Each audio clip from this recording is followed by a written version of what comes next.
All right, Dr. Greg here, autoimmunity. Let's dive into it. Let's talk about what it is. Let's talk about what it's not.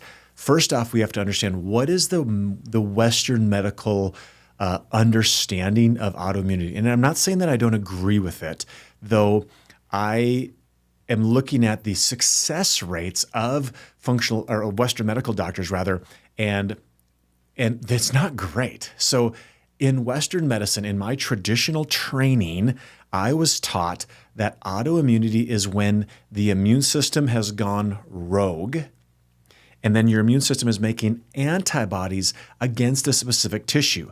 So like, what are those tissues? So specific tissue would be things like for example, if you're making antibodies against the brain, they call that MS.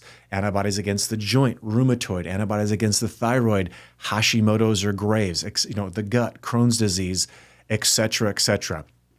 And in many cases, not all cases, but in many cases in the allopathic world, the approach is to squish the immune system. The analogy is that your immune system has gone rogue and we need to turn it off because it is on a wild goose chase all by itself.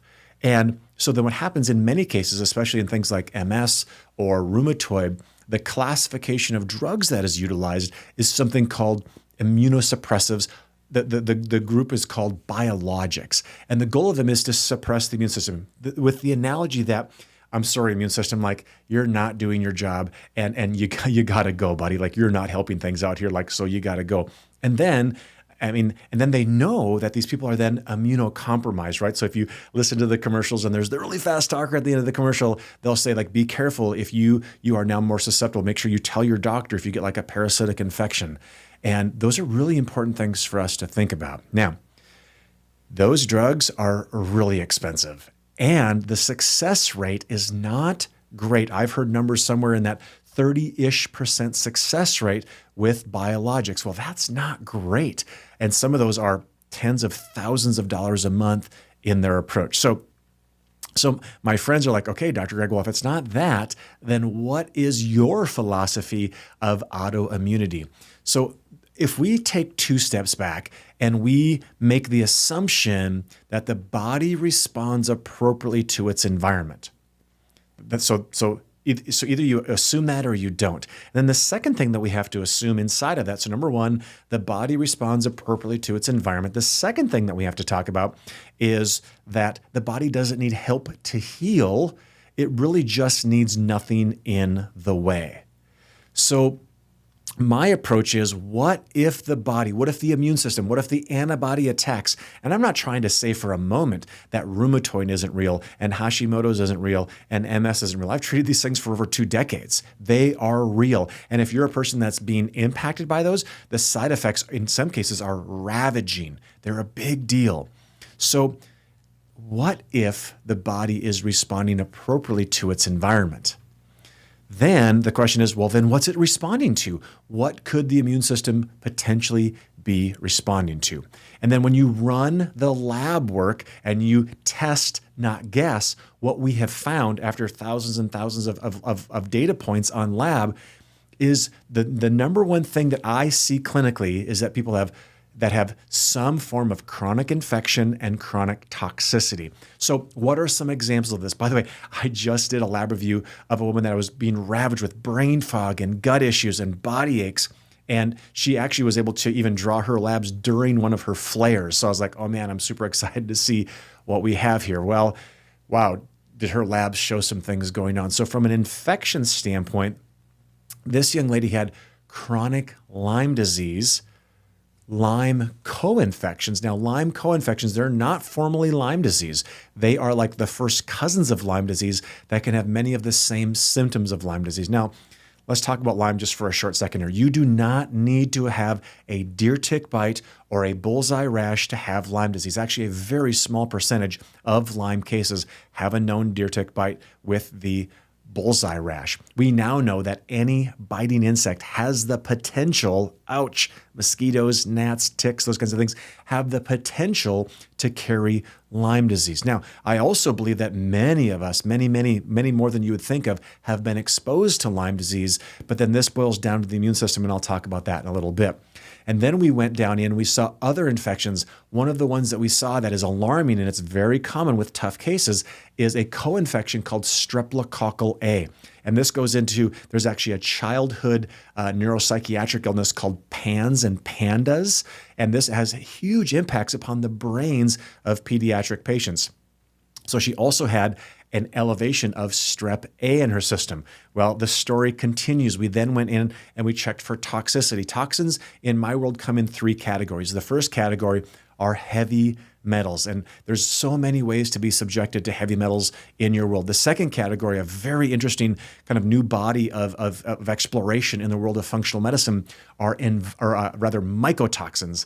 The definition of a mycotoxin is when you are exposed to a mold in your environment. Now, you have to understand that when we think of mold, we think of a moldy bathroom, a spot behind the sink, behind the washer dryer.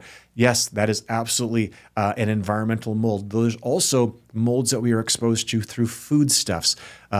So a lot of grains, coffee beans, those kinds of things. Dried fruits are really notorious for molds in them. So mold is the second category. And then the third category is a scary one, you guys. It's environmental toxins. So things like pesticides, herbicides, plasticizers, volatile organic compounds. Respectfully, these are things that your body is like, what is this? I don't know what to do with this thing. And what happens is you get bioaccumulation of these toxins inside your body. Now, full disclosure, it's not just being exposed to toxins and infections. There's also an emotional component. And when you ask the right questions and we have an in-depth conversation, people will talk about emotional stressors, traumas, things that are a load onto their body. And I need to tell you this, that an emotional stressor is just as impactful on your body's immune system as getting a tick bite or getting a parasite. It's just as impactful. You see, what this all boils down to is the immune system. You know, think of this. Think of your immune system as like an elementary school classroom teacher. And you know, think back. And so this teacher is good. And in her room are things like mold and Lyme and Epstein-Barr virus and cytomegalovirus and maybe Rocky Mountain spotted fever, heavy metals, mycotoxins. They're in the room. But when the teacher is well-equipped, she says something like, boys, and yeah, I'm calling the boys out, boys, I know that you're in my room. And I see you. And because I am empowered and because I'm robust, you will keep your nose in the corner and you will not talk. Because I have the rest of this class. And by the way, the rest of the class is your body. I have the rest of this class that I have to pay attention to so that we can go through life and we can have energy and vitality and fertility and digestion and all the things that we're supposed to have through our design. Okay? And then someone comes to the door. Think of that, like someone comes and knocks on the door and that teacher's attention is taken from the class and has to go deal with what's at the door. And that thing at the door, you guys, could be an emotional stress. It could be another infection, right? So that's the idea inside of the immune system. Now, so what happens then is in autoimmunity, your immune system is overwhelmed. So instead of it going rogue, it's in a battle, right? It's trying to fight toxins and infections. And then it's just pulling triggers, right? It's trying to kill these things. And what happens then is the good guys, the brain, the gut, the thyroid, the joints, they get in the way. And in terms of war, they call it friendly fire. And when your immune system is overactivated and it's trying to protect you, it is overwhelmed. And that's my theory for 2 decades now of autoimmunity. And that's the theory that we take into our treatment protocols with amazing success. So autoimmunity is a lot more than a crazy nervous system and a crazy immune system. We have to dig deeper. We have to honor the body and how God designed it. And then we have to take a step back and be willing to address all of the areas that are being impacted. So there you have it, guys.